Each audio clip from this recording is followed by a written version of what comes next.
গুজব, কৌতূহল আর নানা ব্যাখ্যায় সামাজিক যোগাযোগ মাধ্যমে আবারও চাঞ্চল্য। এবারের প্রশ্ন, আইসিসিতে বাংলাদেশের প্রতিনিধিকে তামিম ইকবাল নাকি আমিনুল ইসলাম বুলবুল? আইসিসির ওয়েবসাইটে এখনও তামিমের পরিবর্তে আমিনুলের নাম কেন দেখা যাচ্ছে? এই প্রশ্ন এখন সবার।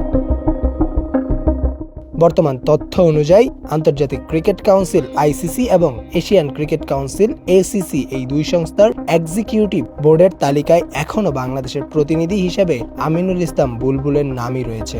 যদিও বাংলাদেশ ক্রিকেট বোর্ডে নেতৃত্বের পরিবর্তন 3 সপ্তাহ পেরিয়ে গেছে, তবুও সংস্থাগুলোর ওয়েবসাইটে এই আপডেট এখনও দেখা যায়নি।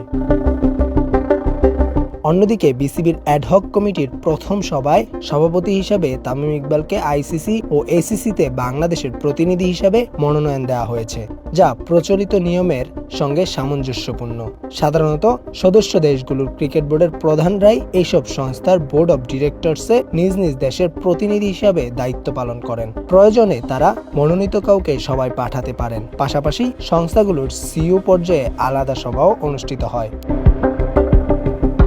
তবে এখানে গুরুত্বপূর্ণ আনুষ্ঠানিক প্রক্রিয়া রয়েছে। কোনো বোর্ডে নতুন সভাপতি এলেই তিনি সক্রিয়ভাবে আইসিসির প্রতিনিধি হয়ে যান না। এই জন্য তাকে নির্ধারিত প্রক্রিয়ার মধ্য দিয়ে যেতে হয়। তামিম ইকবালকে আইসিসির পরবর্তী বোর্ড সভার আগে দুবাইয়ে সংস্থাটির সদর দপ্তরে গিয়ে ইন্ডাকশন প্রসেস সম্পন্ন করতে হবে। এই প্রক্রিয়ায় তিনি বিসিবির মনোনীত প্রতিনিধি হিসাবে প্রয়োজনীয় নথি জমা দিবেন, আনুষ্ঠানিকভাবে নিজেকে পরিচিত করবেন, আইসিসির আচরণবিধি ও শর্তাবলী স্বাক্ষর করবেন এবং সংস্থার বিভিন্ন কার্যক্রম সম্পর্কে ব্রিফ নেবেন। পুরো বিষয়টি আইসিসির লিগ্যাল বিভাগের তত্ত্বাবধানে সম্পন্ন হবে।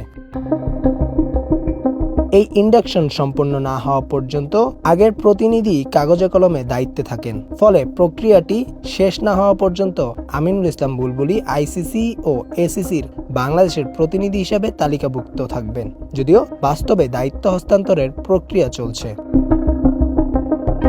এর আগেও এমন উদাহরণ রয়েছে। নাজমুল হাসান পাপন বিসিবির সভাপতি হওয়ার পরও তার পূর্বসূরি আহম মোস্তফা কামাল কিছু সময় আইসিসিতে আনুষ্ঠানিকভাবে প্রতিনিধি হিসাবে তালিকাভুক্ত ছিলেন। অর্থাৎ বিষয়টি কোনো বিতর্ক বা দ্বৈত নেতৃত্বের নয়, পুরো বিষয়টি আনুষ্ঠানিক প্রক্রিয়ার অংশ। তামিম ইকবাল ইন্ডাকশন সম্পন্ন করলেই আইসিসি ও এসিসির তালিকায় তার নাম যুক্ত হবে। Mohammad Ashikur Rahman, campus Times.